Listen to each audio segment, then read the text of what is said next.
Hey guys, today as promised we are finally going to talk about my favorite character, Aran Ojiro. He is probably what I think is one of the most underrated characters, going into the Inter-High Ring Tournament as the fifth best hitter in the country, and also just being like one of the really cool, most stable forces within the Unirozaki team. I think he's amazing. I think he's really cool, and I think he's an underrated character completely. So today I want to talk about him in the context of Haikyuu Fly High and how we could potentially build him to create the best team around Aran possible. So first of all, the most important thing is to actually understand his kit. His skill 1 is his main skill, which it basically revolves around this passive called Second Wind. When he consumes 10 stamina, he will gain at least 4 of that back, and furthermore, any stacks of Second Wind he has, he will then convert that into 3 to 4% attack tech. His second skill is basically just a serve which debuffs the enemy for 6 network crossings. Really solid, one of the only SSRs to have a debuffing serving skill. His third skill is probably the other key part of his kit, and that is offensive surge. Basically, when Aran hits and consumes 60% of his stamina. This results in him hitting harder as well. And then lastly, his most important ability is his ultimate, which is just an increase in his power attack. However, it only has 2 net crossing cooldown, which essentially equates to being able to hit it every single time. This is what makes it so strong, right? It's the fact that actually if you wanted to use his ultimate every single time, the main issue is his stamina. So this is where his skill resonance come in. Basically his SR2 provides multiple stacks of Second Wind before he starts a rally, which means he will always heal that little bit extra than anticipated. And his fourth skill resonance provides him with 8 stamina anytime 2 other people on the court recover stamina. So this ultimately results in him being able to recover lots of stamina to continue hitting as long as humanly possible. Personally, I think if you're going to run Aran seriously, absolutely need your resonance 2 with the Second Wind passive at the start of the rally, because otherwise he won't have the self-sustain to be able to keep himself going. Otherwise, skill resonance 4 I think is really nice, and especially in the context of some of these builds we're going to talk about later. However, it's not essential, especially for those people which are just starting out with the character. When it comes down to potentials, the most obvious pick is clearly Status Enhancement. It's basically designed for his kit, and anytime you regain stamina, you get an increase in strength. And when you're low enough in stamina, you actually gain an awareness increase as well. This is perfect for Aran. I don't really need to explain why. It means that you don't have to build strength that much into his kit because you've already got it baked into his potentials, and you can then focus on attack technique and maybe awareness depending on the builds. As for the second set of potentials, that really depends on which team you're going to be running, and we'll talk about that a little bit later. The same actually goes for the meta, surprisingly. So when looking at team building, we actually have a couple of different ways you can go about it. You can either look at it as, I want my favorite character to hit as hard as possible, or you can design the best team for that character. Okay, so a really good example of this would actually be Ione. If your favorite character is Ione, you actually might want him on court for as long as humanly possible.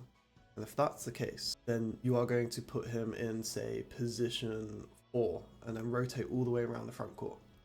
However, the most optimal way to play Ione is actually to have him in positions 3 or 2 to rotate to backcourt pretty quickly, because he can passively buff his team with SR4. Meaning that the best team for Ione, and to make him shine the most, 2 separate things, right? And today, when we make the Aran teams, that's going to reflect that, right? We're going to have a team which it best utilizes him as a character, I think is the better team overall. And then we're going to have the team which basically makes him hit the hardest humanly possible, and you just want to see big number go boom. Right? Cool. That being said, let's get started with teams. So this team right here is by far what I feel the best team for Aran. Aran has 2 things going for him, and that is his stamina, and that is the fact that he can hit every 2 net crossings, so he can spam his ultimate. What teams really struggle with offensive power? I would find personally that would be your receive teams and your block teams logic, right? And I think that even goes more so for the block teams because a lot of their attacking options are weaker, where you'll have receive teams which have like Sakuza and Hinata who still have amazing spiking options. So, best way to utilize Aran is to have him as a primary hitter in a team. And to me, this is probably the best block team you can put in with him right now. And it utilizes the new winter break trio, which is completely overpowered. I think most teams are using them because they are just universally very good. They are almost essential for a block team at this point, with Orai enhancing the parameters of block-based players, and Hiragami reducing block ultimate cooldowns, or all cooldowns for block type players with block ultimates. I'm sure I'll put something up in the screen because I'm just confused myself, to be honest. Alright, second of all, you've got the Koganegawa and Ioni trio. This makes perfect sense, or duo, sorry, because once again, Koganegawa completely buffs the blockers and the blocking based system. And if for some weird reason the ball does trickle through, then you've got either Korai, who's obviously got an ultimate on what would be a 6-second cooldown, or 6 net crossing cooldown with Hiragami and some dupes, or you've got Aran, who can basically just sweep it up and take any kill which needs to be taken. Lastly, you've got Sugawara. Now, I'm going to say Sugawara with a big caveat, is if you have SP Kunami and you have him duped, I don't think you need Sugawara whatsoever. But Sugawara is basically there to recover stamina team, because Aran will be hitting consistently a lot, so redistributing some of that towards Aran will make a big difference. The idea behind these rotations is basically, if you don't have the dupes, what this team specializes in is a good serve into a strong block. So you've got all of your serve specialists, so you have Orai into Suga into Ione, and then Hiragami if you've got him duped, but once again if you've got him duped. So these are your best servers, and then you can benefit off that with Koganegawa, his skills, and then finally finish off with a block, right? Putting Aran in 6 is only purely because he's not a blocker, and the blocking team obviously naturally benefits from being front court, so that's just naturally kind of how he fell. If you have got Kunami, like I said though, I don't think you need Sugawara. I think you can replace Sugawara for Suki. Obviously that would change the rotations a bit, but more or less all I would do is I would probably put Suki there and then kind of run something like that instead. It's just really that simple, more or less. This is once again if you don't have any dupes. If you do have dupes, this is the rotation I would want to run. Once again, this is assuming you don't have Kunami, because like I said, Kunami with Your Resonance 2 completely changes the game. And this is basically because he can restore 8 stamina to every player at the end of each rally if he's on the bench, which means you can run Aran and he will get his SR4 passive every time at the end of the rally. So anyways, let's talk about this team specifically and why you'd want to run this formation. The long and short of it is that you actually want Korai in the back as probably one of the better receivers. Then you want Ione getting subbed off immediately. And the rationale behind that is because he, once again, when he's duped at SR4, buffs the blockers when he's off the court and subbed off the court. And then finally, you've got Sugawara and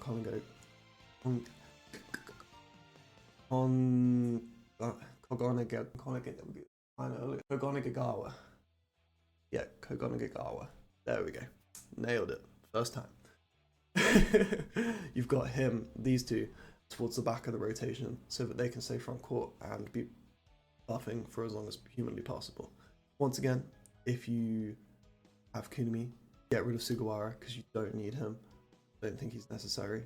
That means you can also change out rotations a bit again. You would have Hiragami, who would then have a serve at SR2, so you'd then be able to put him in and he would fit into that serve block rotation really nicely. So basically I wanted to explain why I would use Suki here over any other middle blocker or anything like that.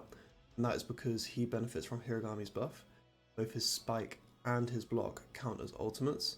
So because of that, Hiragami will reduce Suki's cooldowns for both of them by 2 net crossings, which just makes him a stronger player overall and a good option. And then finally for this segment, I really wanted to talk about potentials and what you'd run here. So personally, I would actually run awareness potential with Aran in this one, and that is purely because he basically needs just that little bit of a top up. You're not going to get too much awareness from Koganagawa, and as a result, sometimes you need just that little extra bit just to guarantee that you're getting the hit, which is going to be really important with Aran, as he is the main hitter at the end of the day. As for which main sets to go for, I would personally go for awareness in slot 2 and then strength in slot 6. This is because Hiragami actually provides attack technique already, and Aran also gains attack technique through his passive. So realistically, you get more benefit from having. When it comes to his memory, this might sound really obvious, but if you're going to go for an SSR memory of any kind, his memory is the best one. It's the most bespoke to him and his skills, and because he will be attacking consistently, he is just the better pick in the situation. However, I will say this, there is another memory which is just as good, if not I would argue better, but it only works in niche situations. If you find that your Aran's not hitting that much, there is another memory. I will talk about that in the next team. So when we are talking about the next team, whilst I'm here and thinking about it, we're looking at Oikawa. It's kind of obvious why. At the end of the day, Oikawa completely just buffs any outside hitter to a crazy amount. So the reason why Oikawa is so strong is because if you sit opposite to Oikawa in the rotations, you get the brilliance effect, and that basically gives him 30% awareness spot. Not to mention, through attack rhythm and other aspects of Oikawa's kit, it results in over 100% awareness very comfortably. And for the sake of Aran, this can be really useful because then you can focus on other stats like attack technique and strength.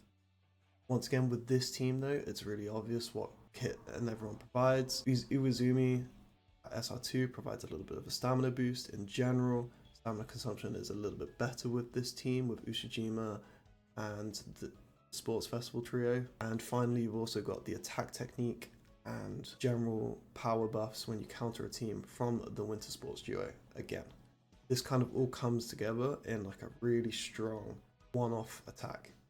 You can spam the attack for sure, but I think that's where he'll really shine because you've also got Hiragami, Hoshiyumi, and Ushijima as viable attackers there, and you'd also have the Iwazumi bond attack from Oikawa.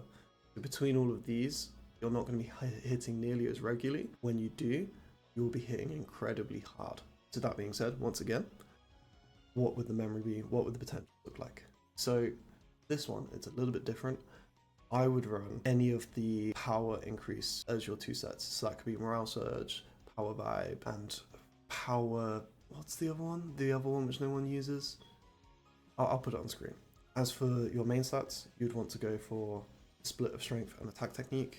This is because you're going to get plenty from both sources. Iwazumi provides strength already, and then you've also got attack technique from Hiragami as well. So I think a good mix would probably do you best, but you just don't need to bother with awareness. That is the most important thing. And finally, probably one of the more interesting things would be his memory, and that is running Asahi's memory. Now, Asahi's memory works specifically well when you have a certain amount of stamina.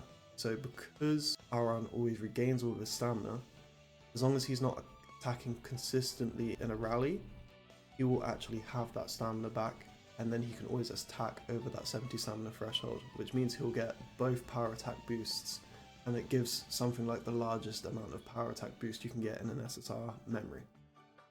So this is where I think Aran's really useful. This is actually the memory I use for Aran in my personal builds with him, because I don't use him as like a primary hitter. I use him as a out of system hitter when, say, Yakuza and Hinata don't have any skills. That being said, these are the three teams which I would run for Aran.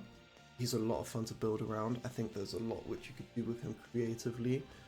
You know, I'm sure you could build some really interesting teams where it's full defense and you haven't got a single offensive option, and it's just Aran. I think I tried to do that a little bit with these original teams, but I do think that like you could really build something special around Aran, and I'm excited to see what his SP will eventually be, because I think he's got one of the more interesting mechanics in the game, which definitely needs to be explored a little bit more.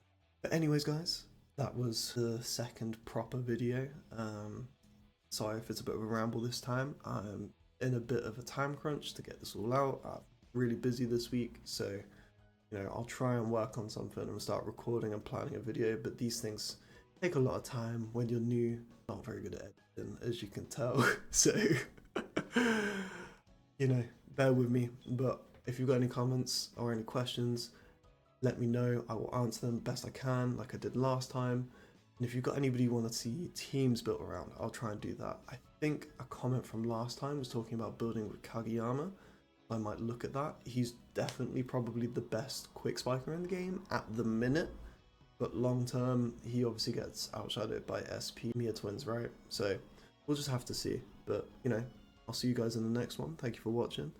Please do all of the YouTube things, because I would like to keep continuing this channel. I really enjoy making these videos, so if you could show some support, that would be much appreciated. Alright, in a bit. Bye.